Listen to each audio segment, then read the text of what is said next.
Et bonjour à toutes, bonjour à tous. Bienvenue dans votre nouvel épisode de The Trick Play consacré au preview de la saison 2025. Aujourd'hui, pour m'accompagner, je suis avec Rob. Salut Robin, comment vas-tu? Pas trop chaud, j'espère.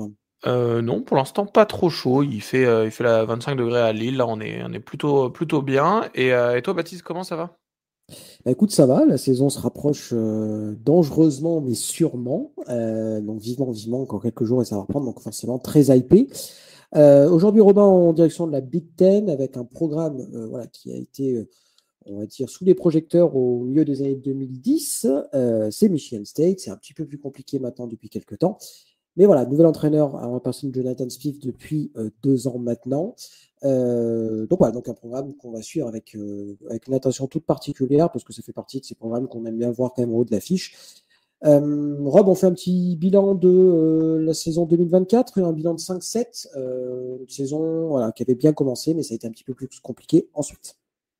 Ouais, bah effectivement, c'était la première année de Jonathan Smith, hein, qui venait d'Oregon State. Moi, c'est un coach que j'avais beaucoup apprécié du côté des Beavers, parce que forcément, bah, même si c'est une rivalité, j'aime quand même l'État d'Oregon en général. Donc, c'est pas nouveau que je suis quand même derrière Oregon State. Et Jonathan Smith, j'aimais beaucoup ce coach. Quand il a été recruté à Michigan State, bah, ça a été quand même une bonne nouvelle. Je pense que c'était la fin d'un cycle, hein, qu'il avait eu avec Oregon State, le départ de toutes les équipes. Enfin, l'explosion de la Pac-12, ça a quand même pas mal d'impact. Donc lui, il s'est pas retrouvé sur le carreau, il est parti à Michigan State. Une année, comme tu l'as dit, en 5-7, avec un effectif très jeune, pas mal de transferts à l'époque également. C'est un bilan plutôt correct, hein. La saison d'avant, avant lui, j'ai pas en 2023, c'était pas non plus, c'était pas foufou. Le bilan de 2022, déjà, c'était 5 victoires, 7 défaites également. En 2023, on était à 4 victoires, 8 défaites. Voilà, ça restait dans les coups. Et l'avantage de Jonathan Smith, encore une fois, comme je le dis, c'est qu'il avait une équipe jeune. Donc ça lui permet de construire. Et en tout cas, je ne sais pas ce que tu en penses, hein, Baptiste, mais moi, je trouve que c'est un coach qui a beaucoup de potentiel en tant que constructeur de programme. Ouais, c'est clair, hein, de toute façon, qu'on soit très clair, hein, l'arrivée de Jonathan Smith hein, du côté des Spartans, c'est quand même un très gros coup hein, de l'intersaison 2024 parce que Jonathan Smith, il a quitté son alma mater. Hein, c'est Oregon State, c'était voilà, là où il avait joué en universitaire. Voilà, sauf qu'Oregon State, bah, avec la dissolution de la Pac-12, la disparition, enfin la renaissance enfin, avec d'autres équipes, etc. En tout cas, la baisse d'un cran en termes hiérarchiques de conférence, bah forcément, bah, Oregon State, c'était quand même moins bien que bah, Michigan State, aussi simple que ça. Donc l'appel des billets a été un petit peu plus fort, mais voilà, Jonathan Smith a montré hein, qu'il pouvait gagner dans construire des programmes, etc. Donc je pense que c'était le coach idoine pour un programme comme Michigan State. À voir maintenant comment ça va évoluer, parce que voilà, on peut passer des choses sur une première saison. Maintenant, voilà, il a son équipe en face, il a son quarterback qu'il connaît depuis très longtemps maintenant. Maintenant, il faut gagner dans une conférence voilà, qui est quand même très, très relevée. Quoi. Ouais, clairement. Puis surtout, le roster est en construction. Il est effectivement en construction, même si voilà, il y a quand même quelques, on va dire, forces en présence depuis les années précédentes et notamment depuis l'année dernière. Donc, on va voir ce que ça va donner. On va parler un peu de l'intersaison, Rob. Donc, pas de changement au niveau des postes de coaching déjà. Alors, je suis un peu étonné parce que, bah, qu'on soit très clair, alors, tout le monde est arrivé avec Jonathan Smith, c'est une chose, mais l'attaque l'année dernière a quand même vraiment eu du mal, notamment au sol. Et malgré ça, voilà, Brian Lindred, pardon, le coordinateur offensif, est de retour, tout comme Joe Rossi, le défensif coordinateur. Mais je pense que le premier nommé, donc Brian Lindgren, pardon, sera sous grosse pression cette année pour améliorer l'attaque parce que c'était très, très compliqué l'année dernière. Tu peux faire un petit focus sur les joueurs qui sont partis soit à la draft, soit en fin d'éligibilité, et puis les transferts un petit peu, quelques noms à retenir Ouais, dans. oui, carrément. Bah, globalement, les deux gros noms, hein, qui sont partis, c'est le left guard Luke Newman, hein, qui est arrivé qui est parti à la draft cette année, et également le linebacker Jordan Turner, qui était capitaine de la défense, hein, et mention honorable All Big Ten. C'est quand même une grosse perte pour une défense qui n'était pas en très grande forme, et comme on l'a dit, l'attaque était pas non plus super bonne, et donc ils perdent un joueur de ligne offensive qui était l'encre de cette ligne offensive, qui était déjà pas non plus très bonne non plus. Ils perdent également le running back Kieron Lynch-Adams, le running back Nathan Carter, le receveur Montori Foster, le linebacker Kalalade et les DB Angelo Gross, Ed Wood et finalement le edge rusher Chris Bogle. Ça fait quand même beaucoup de départs à la draft ou UDFA ou alors des joueurs en fin d'éligibilité qui ont eu un impact sur le... Donc voilà, ils ont quand même pas mal de pertes en impact. Ils ont également en transfert, ils ont perdu le receveur Isaiah Johnson qui est parti à North Carolina. Ils ont également Charles Brantley, le DB, qui est parti à Miami pour sa saison senior. Donc ça fait aussi 2 pertes de joueurs qui avaient produit des choses l'année dernière, quoi. Tout à fait. Au niveau des arrivées, donc déjà on va parler du recrutement au niveau high school, donc une classe moyenne, 57e sur l'ensemble du pays, de 4 étoiles. Le defensive line, Derek Simons pardon, et DJ White à linebacker. Donc voilà, recrutement, regarde les standards de Michigan State. Marc D'Antonio n'a pas été connu pour recruter forcément très très bien et malgré ça il arrive à gagner. Je pense que Jonathan Smith il est un peu là-dedans, il veut des joueurs qui correspondent à ce qu'il veut mettre en place. Donc voilà, donc ne vous étonnez pas si vous ne voyez pas Michigan State avec une classe top 10, c'est tout à fait normal. Au niveau des transferts, là c'était un petit peu mieux, 28e, alors beaucoup d'arrivées, 23 transferts, 2-3 noms à suivre. Joshua Eaton, le cornerback qui arrive de Texas State, avec énormément d'expérience, un jour à suivre. Le left tackle Connor Moore qui arrive de Montana State, donc une équipe FCS. Et puis le dernier que je vais vous dire, c'est Matt Gulbin qui va jouer center. Il arrive de Wake Forest, c'est un redshirt senior, donc lui à suivre, il devrait jouer titulaire center avec beaucoup d'expérience. Donc à suivre parce que, qu'on soit très clair, des difficultés en attaque, elles venaient de la ligne offensive pas forcément, il n'y avait pas que ça, mais en tout cas ça jouait. Donc voilà, il y a eu un travail de reconstruction de la ligne offensive et c'est passé par le portail des transferts. Robin, la transition est toute trouvée. On va parler un petit peu de l'effectif qu'il y a cette année, en commençant bien évidemment par l'attaque et par, on va dire, le poste de quarterback. Alors c'est vrai que Jonathan Smith, l'année dernière, quand il est arrivé à Michigan State, il n'est pas arrivé seul, on va dire ça comme ça. Il a ramené du monde. Ouais, il a ramené du monde et surtout, il a ramené du monde au poste qu'il connaissait, enfin où il y avait le besoin de plus de certitude, on va dire, notamment le poste de quarterback. Le quarterback Hayden Childs à l'époque. J'ai oublié son classement, s'il était 5 étoiles ou 4 étoiles. En tout cas, c'était un haut 4 étoiles. C'était un des meilleurs quarterbacks rankés. Baptiste, je ne sais pas si tu as la réponse en... Il ne me semble pas qu'il était 5 étoiles, ça me semblerait bizarre quand même qu'il arrive à Oregon State, même si c'était à l'époque à la Pac-12. Je vais checker pendant que, à mon avis, il était 4, enfin, tu vois, 4 étoiles, genre 200e du pays. Je vais checker pendant que tu Oui, continues. mais effectivement, c'était quand même... En tout cas, c'était un quarterback qui était assez haut placé. C'était une bonne prise pour Jonathan Smith à Oregon State. Il a joué sa saison de true freshman à Oregon State. Il a joué quelques matchs. Il est parti en transfert avec Jonathan Smith. Il s'est retrouvé l'année dernière en étant true sophomore, donc il n'y a pas eu de redshirt non plus. C'est beaucoup de potentiel pour Hayden Childs. Moi, c'est un joueur que j'aime bien. Attention aux erreurs quand même. Il a envie de faire beaucoup trop de big plays et donc forcément il force la balle dans des double coverage, triple coverage. En première tentative, en troisième tentative, il force des choses qui n'ont pas lieu d'être. Au lieu de punter, de dire voilà, on punt, on rend la balle loin, là il avait tendance à jouer des interceptions, à faire des fumbles en forçant le big play. Et en plus, paradoxalement, il a eu une début d'année assez compliquée. Et paradoxalement, c'est là où les Spartans gagnaient. Et enfin, sur les 7 derniers matchs, c'était beaucoup mieux, mais c'est là où ils ont plus perdu.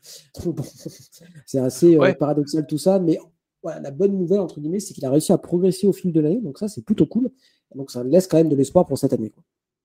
Et puis, comme tu l'as dit, même si c'est pas non plus l'assurance touriste au poste de coordinateur offensif, Brian Lindgren revient. Donc, ça permet de garder ton joueur dans un schéma de jeu offensif que qui connais déjà. Mine de rien, pour un quarterback, savoir, OK, en cover 3, ma lecture sur tel jeu, c'est celle-là. Quand j'ai une cover 2 en face de moi, c'est celle-là. Quand il y a telle ou telle chose qui se passe dans la défense face à ce jeu-là ou ce schéma de jeu-là ici, ça va pouvoir m'aider. Enfin, il sait quoi faire. Donc ça, c'est quelque chose qui est mine de rien, très très important pour Eden Childs.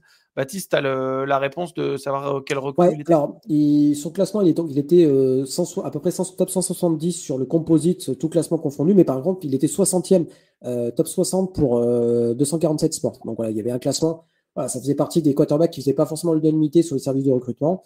Mais voilà, globalement, il était quand même, c'était un bon 4 étoiles, quoi. La top 170e du pays, c'était très très bien, quoi. Voilà. Ouais, ouais, effectivement, c'est ça. Mais en tout cas, c'est un quarterback qui va prendre en maturité, je pense, qui a déjà les rênes de l'équipe depuis l'année dernière. Ça peut que être bénéfique, comme tu l'as dit, il a progressé, à voir si le reste de l'équipe progresse également. Baptiste, tu avais dit tout à l'heure que au niveau du running game, c'était pas foufou.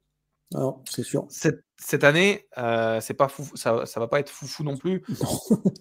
Leurs deux running backs principaux sont partis à la NFL, donc ça va être une classe assez jeune, ou alors il y a quelques transferts qui sont arrivés au poste de running back, mais voilà, il y aura beaucoup de talent, mais pas forcément beaucoup de production. À voir ce que ça donne. Je n'ai pas forcément de nom à vous donner. Baptiste, t'en as un peu ou... Ouais, moi j'ai le nom du sophomore, pardon, Brandon Tully, pardon. Donc c'est un sophomore, donc comme tu l'as dit, Robin, hein, ça va être une running back room très jeune. Mais de toute façon, je pense que voilà, la réussite de cette attaque, ça passera pas forcément par eux, ça passera par une consolidation de la ligne offensive et Eden Giles qui progresse aussi.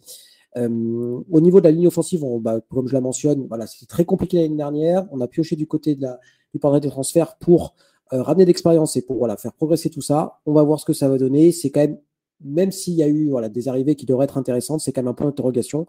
À voir ce que ça va donner, mais voilà, on est toujours un petit peu circonspect. Au poste des receveurs, il y a. Pardon, excuse-moi, Robin. Vas-y, vas-y. Non, ce que j'allais dire, c'est que historiquement, Jonathan Smith, il a toujours une ligne offensive qui était performante. En tout cas, Oregon State, ces dernières années, c'était des lignes offensives avec beaucoup d'expérience, où il avait installé un running game qui était très fort pour pouvoir faire des jeux en play action, etc. Aujourd'hui, il va devoir se concentrer sur d'autres manières de coacher, en fait, puisque ils n'auront plus le running game aussi dominant comme ils avaient avec Damian Martinez à Oregon State, par exemple, ou avec d'autres running backs également. Donc, il va se retrouver à devoir changer sa philosophie de OK, on ne peut pas courir la balle en étant dominant, on va devoir se mettre sur le jeu à la passe. Et comme tu dis, Baptiste, le jeu à la passe, enfin, je pense que tu allais le dire, ça va être la force de cette équipe, ce corps de receiving pass, enfin de ce receiving corps pour receveur tight end. Alors, un nom qui ressort en poste de receveur, c'est Nick Marsh, qui était true sophomore aussi l'année dernière, un peu plus de Non, il était 650 true yards. freshman. Il était Ah, il true était true freshman. freshman, pardon. Pardon, Et là, excuse-moi, il il sera était true true freshman freshman. cette année. Enfin, il sera true Donc, c'est sophomore. true Cette sophomore. année, il était true freshman. Et c'était dans une classe de true freshman, le cinquième receveur classé en termes de réception, de yards et touchdown, par exemple. C'était le cinquième classé dans une classe de receveurs freshman où tu avais Jeremiah Smith, tu avais du Ryan Williams, etc. Donc, certes, tu avais des gros noms, mais lui, il est quand même dans ce top 5 à Michigan State avec un QB qui marchait pas forcément super bien. Donc, en tout cas, gros potentiel. C'est clair. C'est clair, c'est clair. Alors, quoi d'autre? Est-ce que tu as d'autres noms à nous parler au niveau des postes de receveur ou de postes de tight end pour aider un petit peu Aiden Chase? Ah ben, on a Jack Velling, le tight end qui sera senior, hein, 36 réceptions cette année, 410 yards. Un seul touchdown en 2024, mais en 2023, il avait quand même marqué 8 touchdowns pour toujours une 500aine de yards. Donc ça va être, on va dire, Nick Marsh et Jack Velling. Ça va être les deux gros noms à suivre au niveau des passes. Jack Velling, il est classé dans les meilleurs tight ends de l'année à suivre. C'est déjà une très bonne soupape de sécurité pour un quarterback qui a potentiellement besoin de se rassurer, de se mettre en confiance et de faire des jeux voilà, qui ne sont pas forcément des très longs gains. Voilà, avec Jack Velling qui va pouvoir sortir sur une play action ou faire semblant de bloquer, ensuite aller faire un tracé, ça peut être tout à fait quelqu'un qui va se montrer. Pour les gens qui sont adeptes de la draft, je pense que c'est quelqu'un à regarder. Si vous regardez Michigan State cette année, parce que c'est pas dit que ce soit un super programme, mais si vous regardez en tout cas, ça peut être un nom Nick Marsh pour les années suivantes et Jack Velling pour cette année, ça peut être intéressant. Un autre petit nom qui arrive du portail de transfert, c'est Omari. Alors, aucun rapport avec la chanson de Johnny. Omari Kelly, pardon, qui arrive de Middle Tennessee avec plus de 800 yards pour lui dans une équipe du groupe of Six. Donc voilà, donc c'est un joueur qui devrait être intéressant et qui devrait être une autre arme dans un corps de receveur à reconstruire, mais qui ne devrait pas manquer de talent. Donc ça devrait être intéressant à suivre. Ouais, ils ont On parle recruté 6 joueurs, hein. Ils ont 6 nouveaux ça receveurs, fait beaucoup. Hein. que ça soit sur le portail des transferts ou en recrutement high school. Ça fait beaucoup de nouveaux receveurs dans ta receiving room qui, généralement, compte une dizaine de gars, un tout petit peu moins qu'une dizaine de gars. Mais là, tu te retrouves avec 6 nouveaux. Attention, et limite, le gars qui a le plus d'expérience dans ton programme, bah, ça va être Nick Marsh qui a un trou sophomore, quoi. Direction la défense. Maintenant, Robin, défense où ça a eu soufflé un peu le chaud et le chaud et le froid pardon, l'année dernière. On va commencer par la defensive line. Ça a été compliqué. Il y a eu des pertes en plus sur cette ligne défensive. Pardon. On se pose quand même des questions sur la réussite en tout cas du front. Alors peut-être pas du front 7, mais déjà de cette ligne défensive pardon, pour la réussite des Spartans cette année. Il y a un peu d'expérience, mais est-ce qu'il y a du talent? Ça, c'est une autre question. Bah, j'ai pas forcément de nom à te donner justement dans mes différentes recherches. Il y a personne qui est vraiment sorti du lot. Ce qui est ressorti du lot dans même ce que Jonathan Smith disait dans sa conférence au Big Ten Media Day, on l'a interviewé sur la D-line. Il a dit que c'était une des pires défenses, une des pires lignes défensives statistiquement pour rusher le passeur, et que cette année, forcément, il peut pas cracher sur son équipe alors qu'on était en août, hein, mais il s'est quand même retrouvé à dire des choses. Globalement, ça veut dire qu'il n'y aura pas grand-chose de progression. Son argument, c'était ah, maintenant, ils s'entendent bien. Enfin, c'était pas c'est pas parce qu'ils prennent un café ensemble qu'ils vont être bons à jouer. Et c'était un peu son argument de dire qu'ils avaient un beau groupe d'humains, pas forcément de talent. Mais donc voilà, moi j'ai un peu peur de cette ligne défensive, en tout cas sur le pass rush, également sur la défense contre la course. Au poste de linebacker, j'ai pas vraiment non plus de personnes Bah, à qui suivre. il y a eu pas mal de départs. Là, d'après ce que j'ai lu à droite à gauche, c'est Jordan Hall et Darius Snow qui ont un peu d'expérience, qui devraient être titulaires, hein, en tout cas à ces postes-là, sachant qu'ils jouent avec deux, voilà, ils jouent en 4-2, hein, la défense de Michigan State. Donc voilà, donc ce front six va être quand même vraiment à reconstruire. On connaît l'importance hein, pour gagner les matchs de la ligne défensive, pardon. Donc voilà, donc c'est un petit peu pareil. Le point d'interrogation, les deux lignes sont les points d'interrogation pardon, pour cette équipe des Spartans. Par contre, au niveau des DB, ça devrait être quand même, il y a un peu plus de talent, il y a un peu plus de retour. Là, en tout cas, les voyants sont un peu plus au vert, j'ai envie de dire. Oui, bah en tout cas pour le safety Nikai Martinez, hein, qui sera la star de cette défense, la star entre guillemets, parce que c'est pas forcément non plus la grande star comme vous verriez un Caleb Downs ou des choses comme ça. On est plutôt sur un joueur qui sera la star de la défense à l'intérieur de Michigan State, mais pas forcément du côté de la ligue en général ou du college football. Par contre, il manque vraiment beaucoup trop de plaquage. C'est un des pires plaqueurs de la ligue statistiquement en plaquage manqué. Donc ça peut être compliqué si ton front seven il a du mal ou il est mauvais, encore pire. Bah, ça veut dire que ton safety doit aller faire les plaquages, et quand ton safety fait pas de plaquage, ça veut dire que tu as de quoi aller, enfin que tu vas te prendre des big plays à la course et à la passe. Mais en tout cas, la couverture de passe, il est très très fort, c'est sa grande force. Après, sur les extérieurs, donc au niveau des postes de corner, ça peut être un peu plus compliqué. Ils ont eu beaucoup de départs, encore une fois, donc c'est une équipe qui a beaucoup de jeunesse et un peu de talent en moins, mais pas forcément de gros noms en défense, à part Nikai Martinez qui est le joueur à suivre. Et Joshua Hayton qui devrait être titulaire au poste de cornerback qui arrive avec beaucoup d'expérience depuis Texas State. Ok, on a fait voilà, un gros point sur l'effectif. À noter Ryan Eckley, pardon, qui est le punter et qui est un des meilleurs punters de la Big Ten et qui sera de retour cette année, donc c'est pas perdu. Quand Robin, on la parle question de que je te... punter dans une preview, c'est pas bon signe généralement. Non, c'est vrai. Alors, euh, on sait, Robin, Jonathan Smith, il crée des équipes un peu à son image. Il aime bien des équipes qui ont un gros jeu au sol, une grosse défense. bizarrement, cette équipe-là, elle ressemble pas trop à ces équipes d'Oregon State avant. Donc, je sais pas, c'est plus le quarterback qui a l'air d'être la star de l'équipe et une défense qui, si elle est costaud, présente quand même on va dire des trous, quoi. Pour être gentil, mais je pense que elle sera pas si mauvaise que ça. Elle était déjà pas si mauvaise que ça l'année dernière, hein, qu'on soit très clair. On tape un peu sur le programme, mais c'était quand même pas si mal que ça. Mais elle a un peu des trous d'air et dans une Big Ten qui est quand même très relevée, ça risque d'être un petit peu compliqué. Est-ce que toi, tu reconnais, toi qui as bien suivi quand même les Beavers des dernières années, est-ce que tu retrouves le Oregon State de Jonathan Smith dans ce Michigan State ou pas du tout? Pas du tout. C'est ce que je disais tout à l'heure quand je parlais du poste de running back à la fin, quand on faisait une revue d'effectifs. C'est pas du tout Jonathan Smith. Je pense qu'il fait avec les forces qu'il a, mine de rien. Il doit se contenter d'avoir un très bon receveur, un très bon tight end et un quarterback. Son jeu, c'est d'avoir une défense qui est solide, de mettre la course et toujours d'être devant et ensuite de faire de la play action, des choses comme ça, prendre un ou deux big shots, pas forcément de jouer derrière le score. Et donc ça, c'est une équipe qui me paraît pas être à l'identité de Jonathan Smith.